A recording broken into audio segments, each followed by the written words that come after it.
Picture this. Two people. Person A makes $120,000 a year. Nice apartment, newer car, always dressed well. Person B makes $55,000 a year. Modest apartment, older car, nothing flashy. Now, here's the question. Which one is actually rich? Most people would say person A without even thinking about it. But here's the twist. Person A has almost nothing saved. Every dollar coming in goes right back out. Person B, on the other hand, has been quietly investing for years and has over $150,000 sitting in assets. So which one is actually rich? This is where most people get money completely backwards. My name is Jack, and if you've ever felt confused about why a good salary doesn't feel like real wealth, make sure to hit subscribe, because today we're breaking down why net worth matters so much more than salary, and why so many high earners are quietly broke. Let's start with the core idea. Salary is income. Net worth is what you actually keep. Income is water flowing into a tank. Net worth is how much water is actually sitting in that tank. You can have a massive hose pouring water in, but if there's a hole in the bottom, the tank never fills. That's exactly what happens to a lot of high earners. So what actually is net worth? It's simple. Take everything you own, your savings, investments, home equity, and subtract everything you owe. Credit card debt, loans, your mortgage balance. What's left is your real financial position, not your salary, not your job title, not the car in your driveway. Just what's actually yours. Now, here's why high earners often have surprisingly low net worth. When income goes up, spending tends to go up right along with it. A raise from $70,000 to $100,000 sounds like extra freedom, but for a lot of people, it just means a bigger apartment, a nicer car, and more eating out. The number on the paycheck grows, but the tank never fills, because the hole grows just as fast. Meanwhile, here's what most people don't realize about modest earners who build wealth. It's almost never about earning more. It's about the gap between what comes in and what goes out, and what happens to that gap. Let's run the numbers.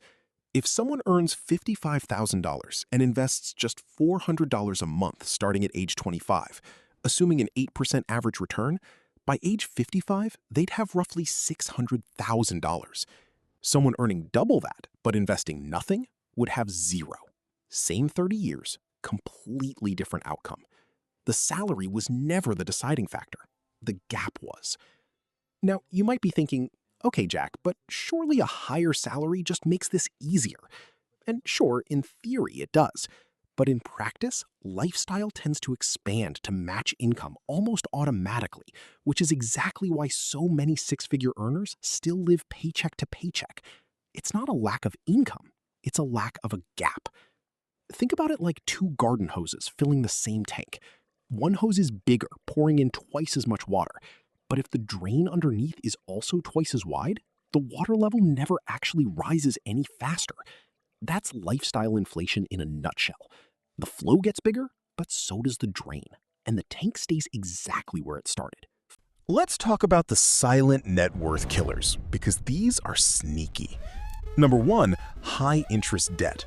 Carrying a credit card balance at 20% interest is like having a hole in the tank that grows on its own.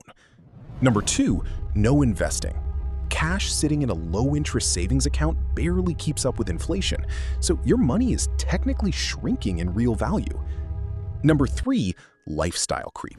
Every raise quietly absorbed into slightly nicer everything, so your gap never actually grows even as your income does. Number four, financing depreciating things.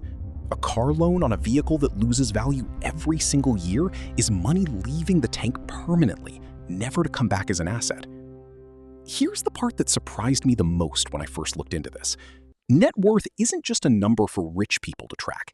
It's the single best measure of financial progress that actually exists, because salary can be misleading.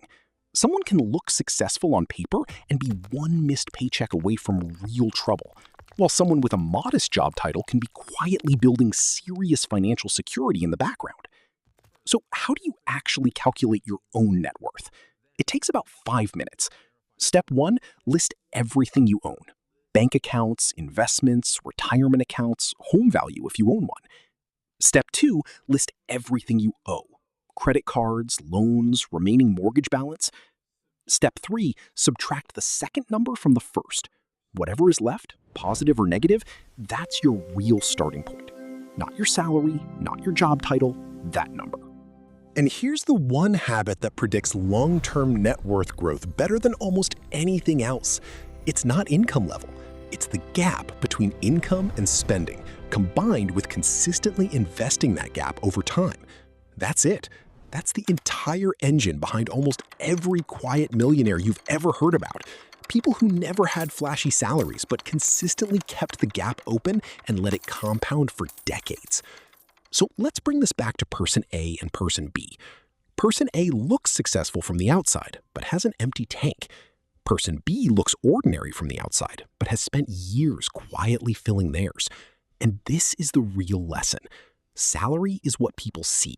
Net worth is what's actually true. This is why comparing yourself to someone else's salary is almost always the wrong comparison to make. You have no idea what their gap looks like. You have no idea how much of that income is already spoken for by debt payments, financed cars, or a lease that's stretching them thin. The paycheck is the part everyone shows off. The tank underneath is the part almost nobody sees, and it's the only part that actually matters in the long run. If this video helped you rethink how you measure financial progress, hit the like button. It really helps the channel. And I want to know, have you ever actually calculated your own net worth? Drop the number, or just drop yes or no in the comments. Because on this channel, we're not chasing bigger paychecks. We're building bigger tanks.